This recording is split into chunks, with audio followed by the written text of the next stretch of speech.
Hey y'all, I know we're all living in interesting times right now, but let's draw something that looks kinda boring, but if you were to open one up, it would actually be very entertaining to read.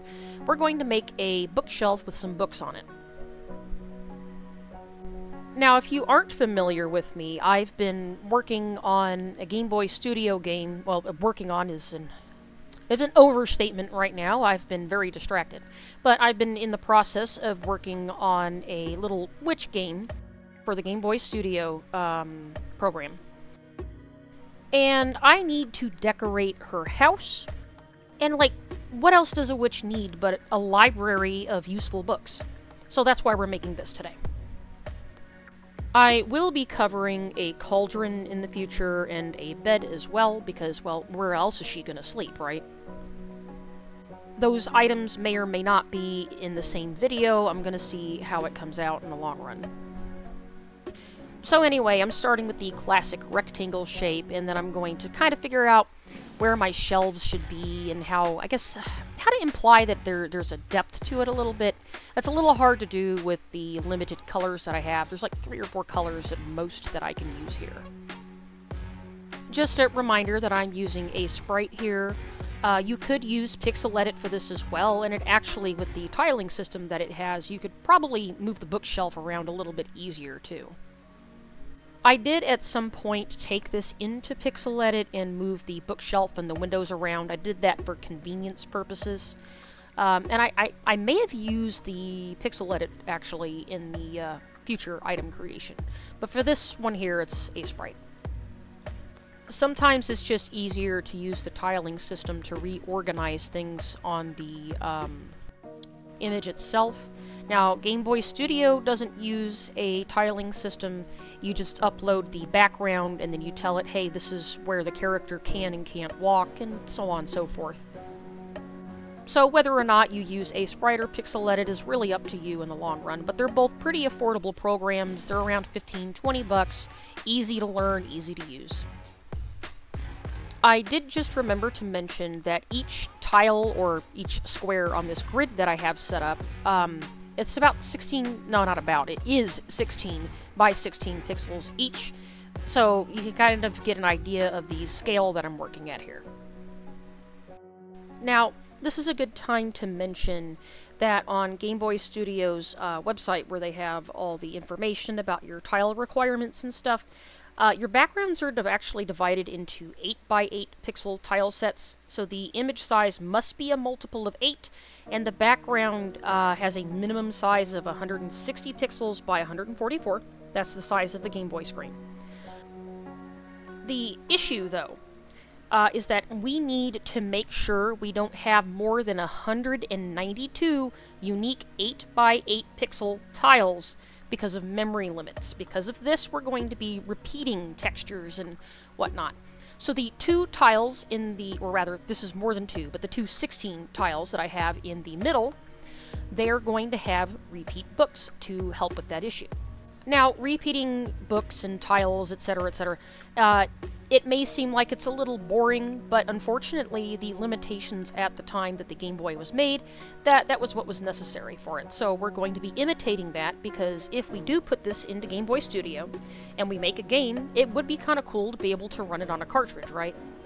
After looking around for this information, I did find that there were some Reddit threads that were asking about unique tiles and so on and so forth, and there's actually a nifty tool on the internet that you can use to figure out how many tiles, or unique rather, tiles that you have.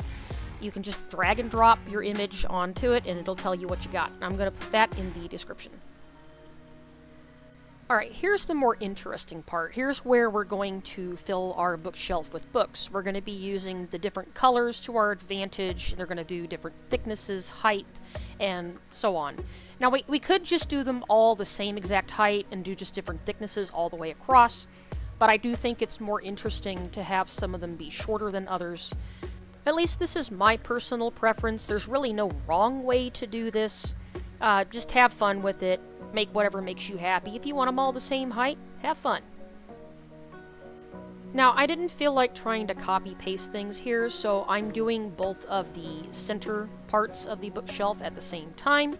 That way I don't have to think too hard when I copy it over on the right.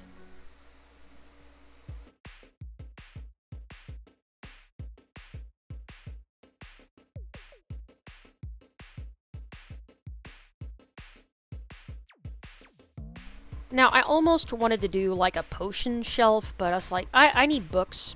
I think that I'm going to put maybe some potions somewhere in the room. We'll see how that goes, and depending upon how many unique tiles that I have left by that point.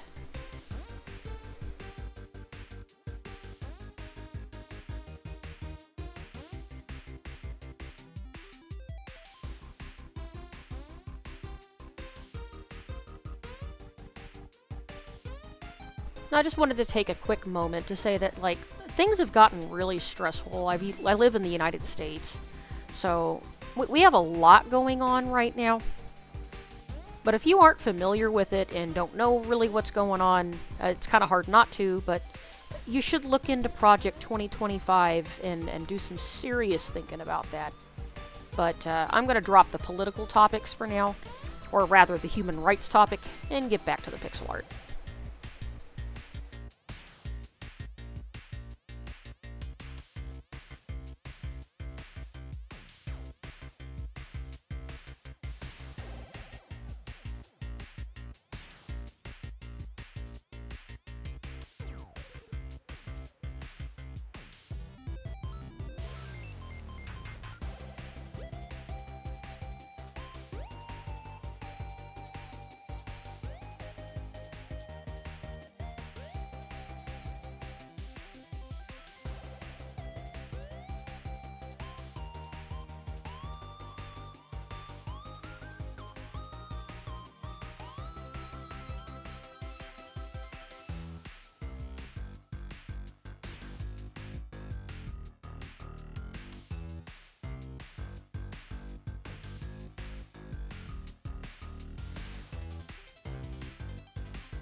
Now, I don't have to worry too much about the left and the right side here, so I'm just going to do whatever I want with the tile and have fun with the books.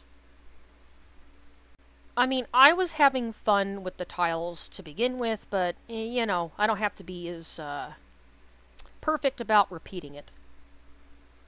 These tiles are going to be considered unique whether I want them to or not, so you might as well just do whatever with them, right?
And here we have our Witch's Bookshelf. I hope you all enjoyed this, and thank you for stopping by and watching this far through. It's always greatly appreciated. It really helps me out with growing my channel and everything, and I'm glad to see that you guys do watch it as far as you do. Stay safe out there and take good care of yourselves, please. See ya!